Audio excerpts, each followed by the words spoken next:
Welcome, everyone, to What to Watch Live, the show where we discuss the best in TV and entertainment this week. My name is David, and today I am joined by my fellow Xfinity editors, Quam, and for the first time ever, our very own TV editor, Sammy. Hello, how's everyone doing? Doing amazing. Feeling good. Good. Sammy, you are one of Xfinity's TV editor, along with me. And what should anyone know about you out there in TV land if they're just meeting you for the first time, which is everyone? Oh, well, hello, everyone. I am a connoisseur of television and pop history knowledge. I watch everything and all things new. Love anime, love music, love movies, love the dramas, love it all. Yeah. A way to start out the show by asking you a question that you didn't plan for. I was about to say, David. Right into the fire. Well, thank you for joining us, Sammy, and thanks for joining me, Quam. It's always a pleasure. Of course. Yeah. And hello to everyone out there watching across Xfinity platforms, or maybe you're watching in the middle of the night 24/7 on our What to Watch channel on Zumo. As always, we've got a great show for you today, so let's get right to it. On today's show, we will be joined by the director and star of the hit movie Creed 3, Mr. Michael B. Jordan. Quam will help us celebrate the 50th anniversary of hip-hop music. We'll reveal this week's 3 must-see TV premieres. We'll explore the TV shows and movies you can enjoy for free this week during the Up Faith and Family Free Preview. And that's it. 4 amazing segments, all for you on this Monday. So let's get things started. First up, it's the Eye of the Tiger, it's the thrill of the fight, and a new installment of Hangouts.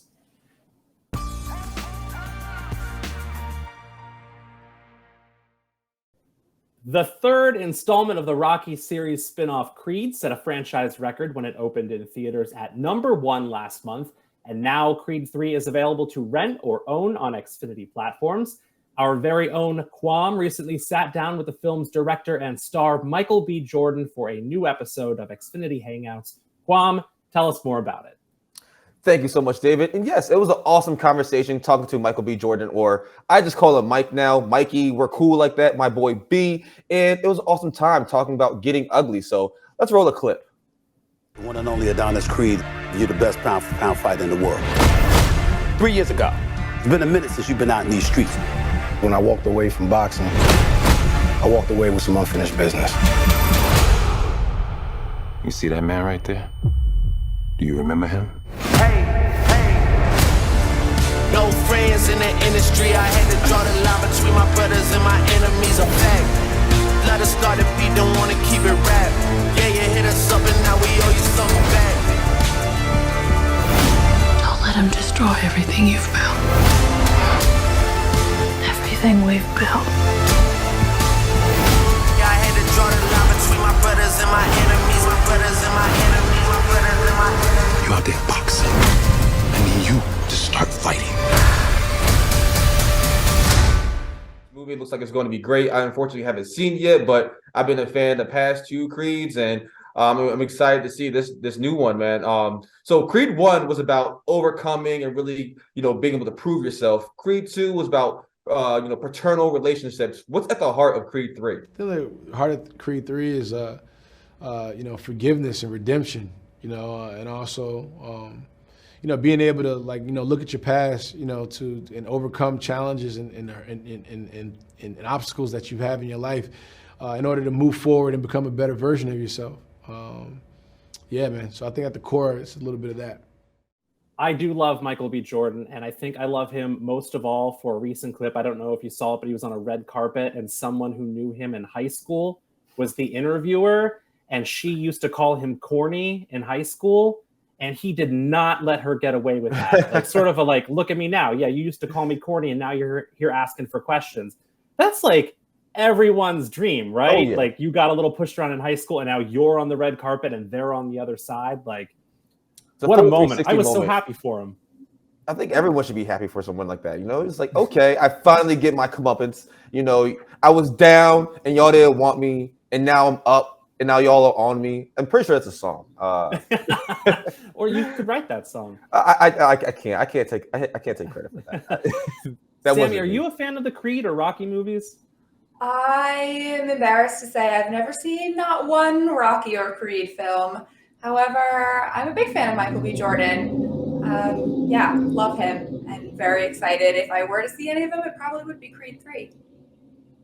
Well, you can't just jump into Creed 3. You got to see the build up. You know, it's all They're about the climb. They're all basically the same, Quam. Oh, no, they're not, David. No, they're not. You see one, you see them all. It's true. It's I got to win this fight. Oh, I'm training to win this fight. Oh, I won this fight.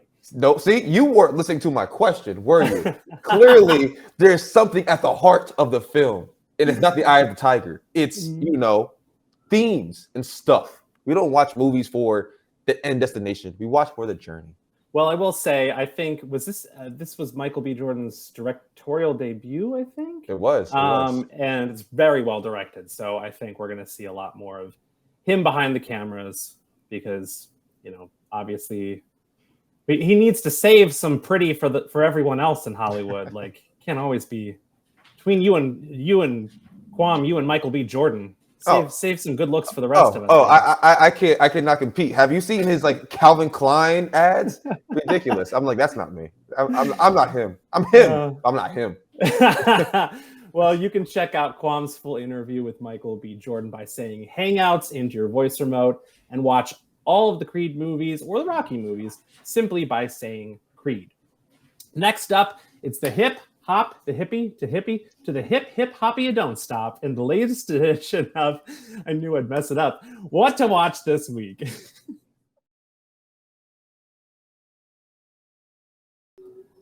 This Friday, April 7th, FX and Hulu present a brand new installment of the New York Times Presents docuseries focused on the legacy of Jay Dilla, one of the most influential figures in hip-hop music and culture, which just happens to be celebrating its 50th anniversary this year.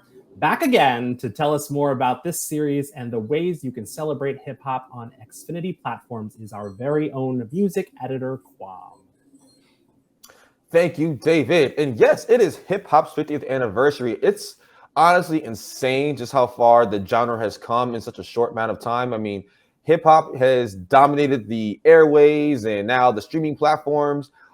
Really has become the marquee genre. I mean, I'm not trying to poo-poo on every other genre. I love music, but hip-hop is definitely at the forefront in the cultural zeitgeist. And to commemorate the milestone, we built out a uber hip-hop destination with biopics, documentaries, docuseries such as The Legacy of Jay Dilla, which does celebrate the influential, the iconic, and honestly not very well-known producer, unless you're in the know and you love just hip-hop history.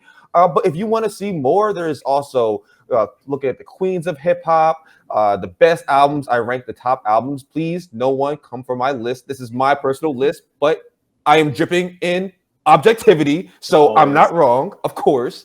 The best songs of all time and so much more. But what you can't get in this hip-hop destination is some trivia.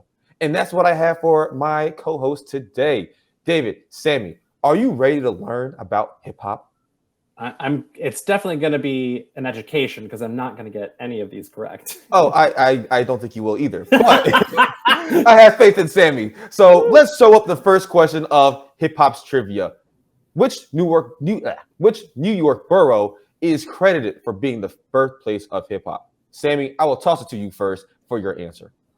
Okay, I'm gonna go Brooklyn. Okay, that's a good choice. The home of Biggie and Jay-Z. Can't go wrong with Brooklyn. David, what is your answer? I would have said the same thing because Jay-Z's always going Brooklyn. So is your answer Brooklyn as well? It is. My answer is also Brooklyn. See, you're not a strategist. You should have went with a different borough, so one of y'all would have got it Bronx? right. It is the Bronx. Ah, it is the Bronx, the birthplace of hip-hop. I was so sure it was Brooklyn, honestly. Nope. So the story goes that they were DJing, and so not even DJ, because DJing wasn't really a thing at the time, and so essentially in these house parties in the Bronx, folks would be playing disco records. And at one point, somehow, some way, someone started scratching the disco record, and it made for a really cool chop. And essentially people will start ripping on it, and there's like coming up with like poetry slams essentially, and thus the birth of hip hop was formed in the Bronx in someone's sweaty apartment complex where it was just probably a whole lot of fun because I can only imagine what those parties were like. All right, on to the next question. What are the 5 elements or pillars of hip hop? I'll be very surprised if y'all get this one. David, I'll go to you first. What are even the options? Give me one pillar and let me figure out the other 4. I'll give you one because I just mentioned it. DJ. As I mentioned, DJing wasn't really a thing. People weren't scratching records until they started scratching disco records. And so DJing is one of the pillar of hip hop. David, please give me at least one. Is it like a pillar, like the whole culture of hip hop? It's essentially what hip hop's foundation is built on. I mean, this is a bit archaic. I mean, I'm sure if I asked any modern day rapper under the age of like 22, they would have no idea what I'm talking about. Oh. But for hip hop purists, Microphone? The microphone's been around way before hip hop, David. I don't know. Is it a clothing related thing? It's a part of it. It's a part of it. Just give me something. Sammy, something. Please save me here. Okay. Well, before you said DJing, I was gonna say like love, because Biggie spread love. But now I'm gonna go like beats. It's all about the beats. I'll give you beats because that is part of it. Beatboxing. Can we please show the answers and take them out their misery? Oh my God. So emceeing, which is the art of actually rapping or speaking word over the mic. DJing is, which I just mentioned. Breaking or breakdancing, the whole dance element to hip hop, which I want to say it's beautiful that it's still around and it's just expounded. So since hip hop really started in New York, the style of dance at the time was, breakdancing and b-boying. But as hip hop evolved and as the culture has evolved and become more regional, you see that there's so many more dances in the culture of hip hop, and you see it even today with like the whole Philly, shake your hips thing. That's still, just a subset of what the initial element of, breakdancing or b-boy was. So it's beautiful to really see how it's evolved and just become so much more of a larger thing. And like I said, it's global now. It's global. You have people shaking hips all over the world. Graffiti, we all see graffiti everywhere. We now call them murals, but back in the day, graffiti was a way of like showcasing your art and your talent. And one way that I look at this as evolving to today is more so in fashion, because the overall purpose of graffiti was really showcase the beauty of the culture. And now you see that within fashion and how fashion has been influenced a lot by hip hop and also vice versa. And this is one of those ways where the evolution of hip hop has, taken on this new life. And then, as Sammy mentioned, beatboxing or what'd you say? Would you say, Sammy? Beat producing? I just said beats. Beats. Hard beats, yes. Before, back in the day, it was either you're scratching over a record or you had just folks just beatboxing. And again, that has transformed over time. I remember being in like, middle school and high school, and folks would be playing the Clips beat, grinding, and everyone would start like rapping over it. And this is a way that, hip hop has, again, just transformed. And now we have full studios dedicated to producers and doing this incredible work on these DAW systems or digital audio workstations. And yeah, these are the 5 pillars of hip hop. I really learned something today. That's what I'm here for. Just dropping facts and dropping bars. No pun intended. On to the third question, please. Okay, so what was the first hip hop album to be nominated and win the Grammy for Best Album of the Year? Or I think the actual the category is Album of the Year. But regardless, David, I'll throw this to you first. You actually might get this one right. I think I know this one. Before I say it, I'm gonna let Sammy take a guess because I'm pretty sure I know this one. Oh, I feel less confident in my answer, but I'm still gonna go maybe Lauryn Hill. Oh, yes! Yes. That's what it is. That's what it is. Lauryn Hill, The Miseducation of Lauryn Hill. What a fantastic album. What a fantastic album. Yeah, it was the first hip hop album to win Album of the Year, which is such an incredible milestone, given that like at the time of the Grammys, especially in the 90s, when hip hop was officially recognized as a genre, at least worth of giving out awards to. Those awards weren't even televised. You wouldn't even see the hip hop categories. And there were a ton of albums beforehand that could have, won Album of the Year. Probably should have. But the fact that I went to Lauryn Hill is just a beautiful thing, especially since, hip hop is a genre that's been dominated by men historically and still even today. And for it to go to Lauryn Hill for this outstanding album, really her only true album, was just a moment to really behold. And I honestly want to offer up a second question. This is not a part of the script. I'm going completely off the script. I know Brad's probably like, oh my God. What was the second hip hop album to be not nominated, but the second hip hop album to win Album of the Year? David, I'll throw it to you first. Since you had it, you were so confident the first time around. I have no idea. Did Outkast win Album of the Year? They did. Oh, yes. I can't believe I got it. Yes, Outkast's Speaker Box. That album won Album of the Year, and those are the only two hip hop albums that actually ever won Album of the Year, which is crazy. Kendrick Lamar got snubbed back in what year was that? 2014, 1989. Beat out To Pimp a Butterfly, which is a crime if you ask me. But that is the hip hop trivia for today. Thank you, Sammy and David, for participating. And you can find all this and more just by saying hip hop or music into your Xfinity voice remote. Perfect. And if you want to watch that Jay Dilla documentary, say What to Watch, we'll have it there at the top so you can find it.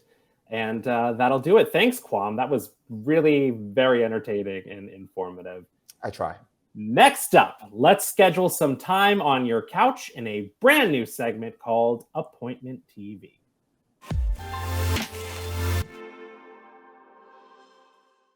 Every week, the Xfinity editors pick the TV show or movie premiere they are most excited about right now. And this week, we are starting with our newbie. It's Sammy. Sammy, what do you got for us? All right. Now, when most people think of Bravo, they probably go to maybe Below Deck or Vanderpump Rules, but not me. I'm here to talk about my favorite reality show. Yes, it is Top Chef. Let's take a look. 20 seasons in terms of the sophistication of the cooking, the actual workmanship. Get those knives ready, Pop. The creativity, the competition just got really, really serious. 16 Top Chef winners and finalists representing 11 different Top Chef competitions around the world have come to London to compete in the ultimate culinary showdown. I won Top Chef Poland. Finalist, Top Chef Germany. I won Top Chef Mexico. He's sprinting over there. Wouldn't you be? The judges are pushing us far from our comfort zone. You want all-stars, you should be able to do everything. I gotta fight to make my dream come true. The skills. They call it Top Chef World All-Star for a reason. We're gonna take you a little pub crawl. We started early. Sylvia's happy today, all the potatoes. My day. I'm dizzy. All right. So as you can tell, they've really upped the ante in this season. This is, like we said, in London. Usually it takes place in the US, but this year they're bringing in chefs from all over the world who've either won or come close to winning their country's Top Chef. I personally had no idea that there even were this many versions of Top Chef, which is embarrassing because I have seen every season of the American version. David, Kwam, have you ever seen Top Chef? I watched from season 1 up until, it's been on so long that it was on when I still lived at home with my parents, and I used to watch it with them. And then I moved out and I stopped watching it. But yeah, I was a massive fan. And I still although I can't, yes, I can. Some of the Uber villains are so iconic. There was a guy named Marcel who was one of the most hated. I believe Tiffany with red hair, who's now in a bunch of things. She was a villain. So some of the greatest all-time like reality show villains came out of Top Chef, which is kind of unexpected. Totally. I didn't anticipate that chefing was so competitive. This is so serious. I thought, cooking in the kitchen would be a lot more fun and relaxed, vibes, but it seems like everyone's like kind of on their toes. I have not seen Top Chef. I am not, Sammy, you will learn, I am not the biggest fan of reality TV, but I do like to cook. So maybe I do need to start watching and become more serious in the kitchen. Well, this is a great season to jump in if you haven't watched in a while or you've never watched Top Chef before, because there's a lot of new faces, a lot of chefs from all over the world that I personally have never watched before, like we saw from Italy, from France, Poland, the Middle East, Africa. So there's a lot of, like you mentioned, David, some villains appearing in this season, a little brewing of drama perhaps. But it's not maybe the jam-packed reality show that you'd be getting from other Bravo shows. This is more about the competition and maybe learning something as well. They've got some food facts that pop up in the show this year, so definitely learning a lot. And also Padma Lakshmi, Gail Simmons, Tom Colicchio, aka the trio that I love so dearly. They have also upped their game this season. They, I believe, are judging a little more harshly than in the past. And they made it clear in the first episode that really any little thing can get you sent home. So I think this will be a good one. I'm very excited. Yeah, Kwam, nobody beefs like chefs do. My stepfather was a chef. And growing up, he used to tell me what a hack Emeril Lagasse was. Like, he legitimately hated Emeril Lagasse, even though he'd never met him.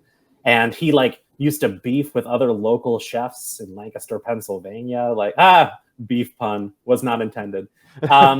So like, yeah, no, chefs love to celebrate each other, but they also love trashing each other's food. There's a really great TikTok account called Chef Reactions, where this guy just tears into other chef creations, but he also gives props. So anyway, that's all to say, like, I think this is like one of the, you think Vanderpump Rules has drama. Top Chef's got it too. Yeah. All right. Thank you, Sammy, for that. Kwam, what is the series or movie that you are most looking forward to this week? The series I'm most looking forward to this week is none other than Succession. This show is amazing. If you have not seen it, you're in luck. We have a clip for you. Please roll the clip. Why does everyone ask how I'm feeling? I got done a huge deal. I got the election. I got ATM. I got plenty on my plate. He's on the floor, Tom. Explain to me what he's doing. He's moseying, terrifyingly moseying. It's like if Santa Claus was a hitman. We were cut out behind our backs. But there's a shape for things for us. We partner up with Sandy and Stewie, with Pierce. Death wrestling ogres. Excited to get into this knife fight? Let's blow it up. I'm not authorized to let you take off. It's Dad.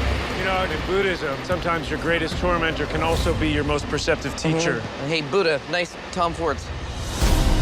There's a night of the long knives coming. I need a fire breather. Your help with Mats. You really want me? I need you. Mr. Mencken, my most unworthy opponent. Still clinging to your slice of pie. So that is Succession. And in a nutshell, it's about this family who own this media corporation, and they're at odds with each other. And who doesn't love, good old sibling rivalries and beefing with your dad? Talking about beefs, this is the beef to end all beefs. It's an amazing show. It's a lot of dark comedy, a lot of dark humor. It's very dry humor. So if you're a fan of shows like The Office, but also want more edge, you would probably love Succession. And it's just also very intriguing seeing how these, misfits really are all kind of conniving and stabbing each other in the back. And they're supposed to be family. It's on its final season, and I could not be more heartbroken to see it go. But I love this show, and I'm so excited to start watching. I'm sure y'all have seen Succession. Sammy, you big fan? Oh, yes. Big fan. Every Sunday. This is This is what I think of when I think of HBO Sunday night, is Succession. The drama, the intro is very intriguing. It's a good one.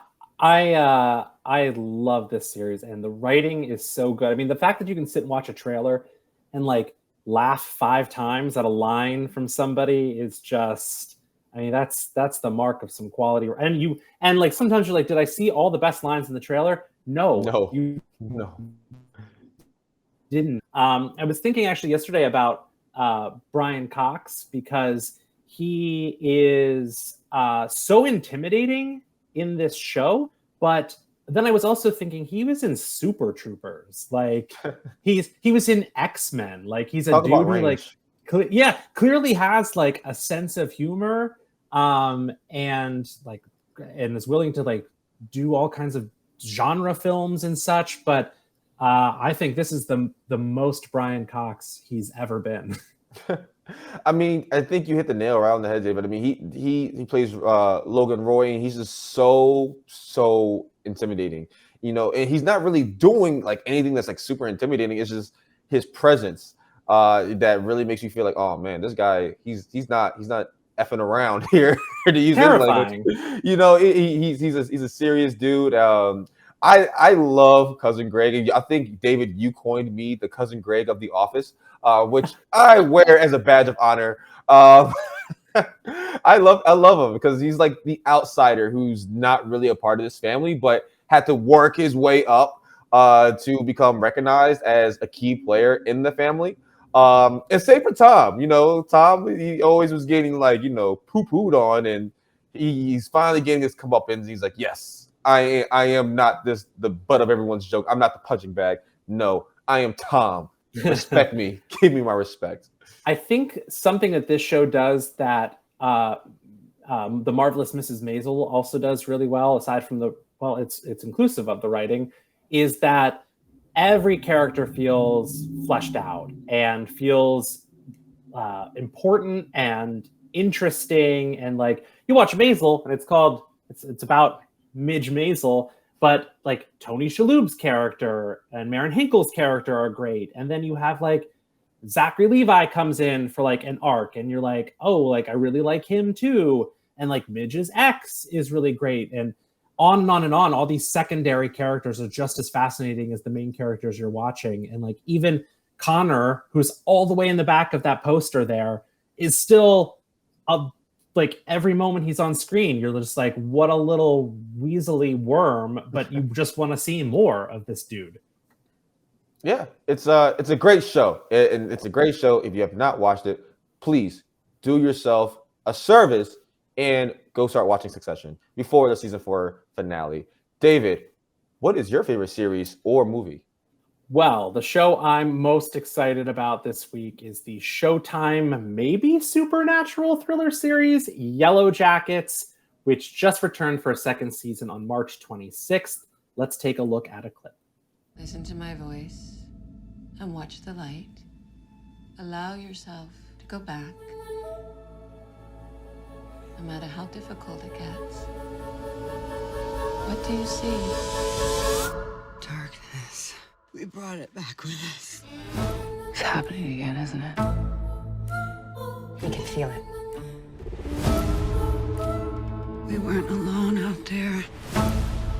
This isn't where we're supposed to be. Not cry about this, Misty. Babies cry.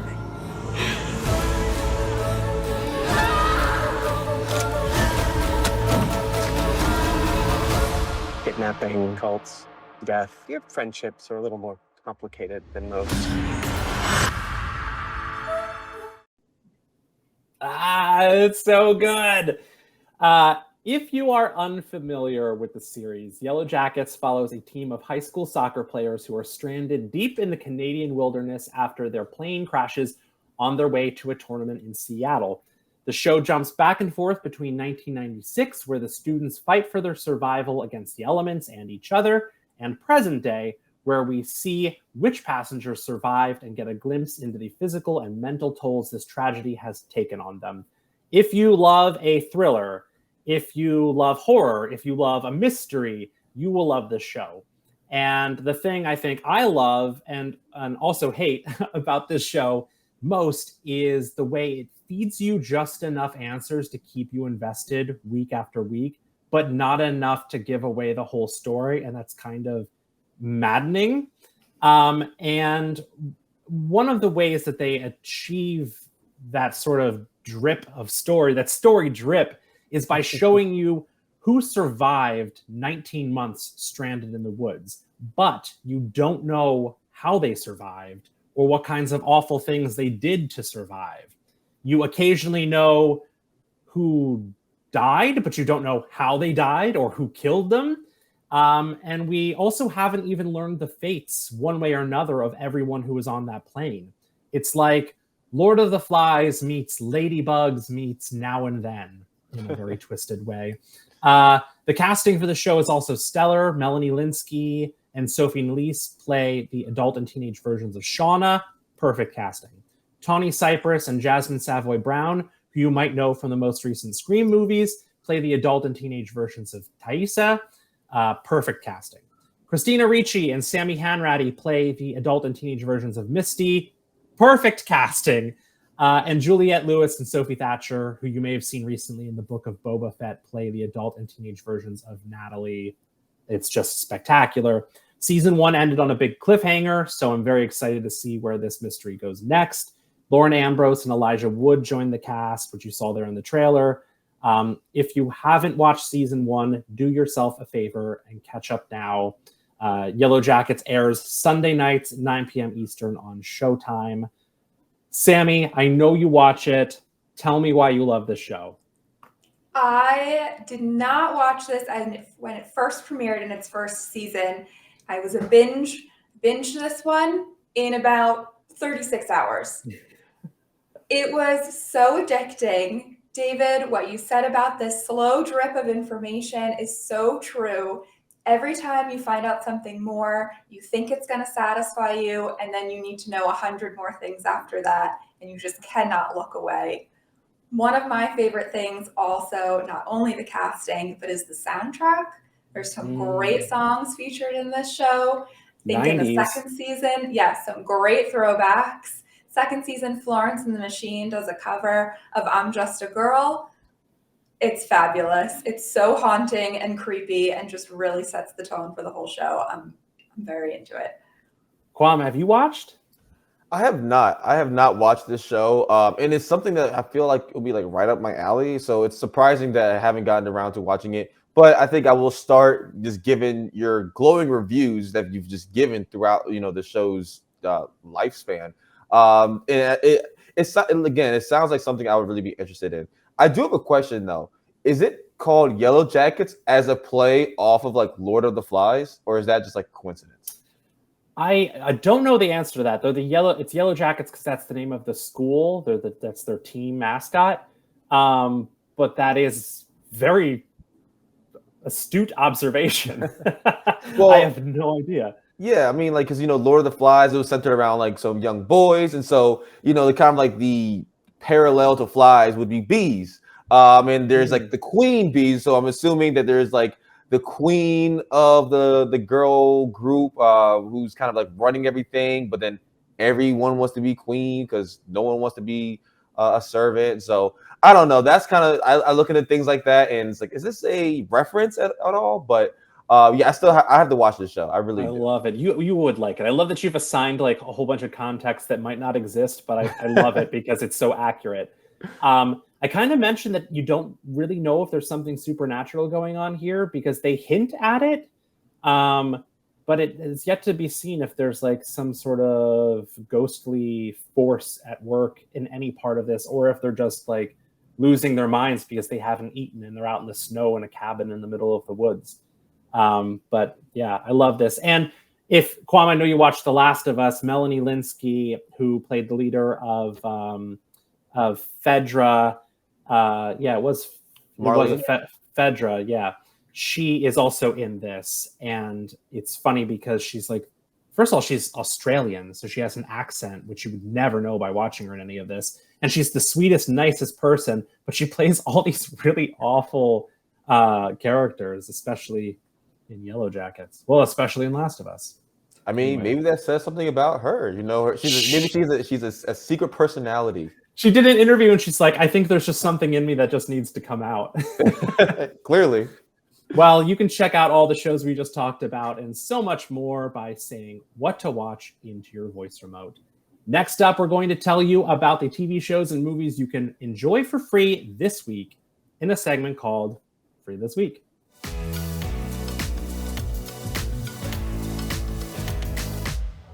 Xfinity's Free This Week program continues with a free preview of Up, Faith, and Family, which offers hundreds of family, faith-friendly TV shows, movies, and documentaries for everyone. And here to tell us more about it is me. Take it away, David. Thanks, David. As David mentioned, Up, Faith, and Family offers a growing library of stirring dramas, family comedies, beloved movies, children's favorites, and documentaries that will entertain the whole family. And this week, from April 3rd through April 9th, you can enjoy Up, Faith, and Family for free. That includes everything from Season 3 of Hudson and Rex and Season 1 of Jesus Calling to movies like The Ten Commandments and Infamously in Love. Having been born and raised in Lancaster County, Pennsylvania, I'm particularly excited to watch a movie called Plus One at an Amish Wedding, which follows a New York doctor named April and her veterinarian boyfriend Jesse, a former member of the Amish community, as they head back to the farm for his brother's wedding. I mean, come on, tale as old as time. As I was digging through the Up, Faith, and Family catalog, I also noticed they have more than 150 holiday movies, as well as episodes of the Beverly Hillbillies, Touched by an Angel, Highway to Heaven, and The Lucy Show. So there's plenty to choose from. It's all free this week. So check it out. Bring Kwam, Sammy back in. Anything here stick out to you? Touched by an Angel, perhaps? Big Roma Downey fans out there? I don't know. The 10 Commandments seems pretty interesting. I don't know if you know your 10 Commandments, but I certainly do. So I'm interested to seeing if they, touch on every 10 Commandment in some kind of ironic or unironic way. Can you imagine if they just left some of the commandments out of the movie? It'd be crazy. It'd be blasphemous. It'd be like, how? How could you not go over? I want to see if they touch on all the commandments. Oh God. Oh, my father and stepmother used to make us watch Touched by an Angel every single Sunday. So it's something, there was a lot of Roma Downey in my life. I got to interview her once and tell her that. She was very, very sweet. And she's married to Mark Burnett, the creator of Survivor.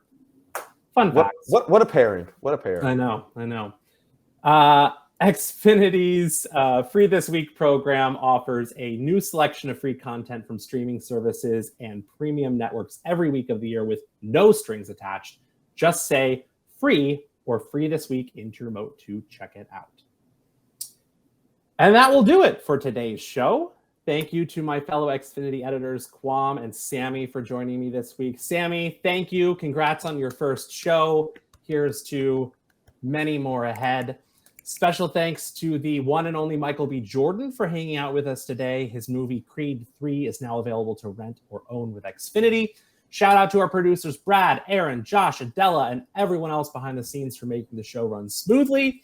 If you want to check out the TV shows and movies we talked about today, get more of our entertainment recommendations, or watch us interview big celebrities, just say what to watch into your voice remote, or tune in right here every Monday at 4 p.m. for a new episode. You can also check us out on the Xfinity What to Watch channel on Zumo 24/7.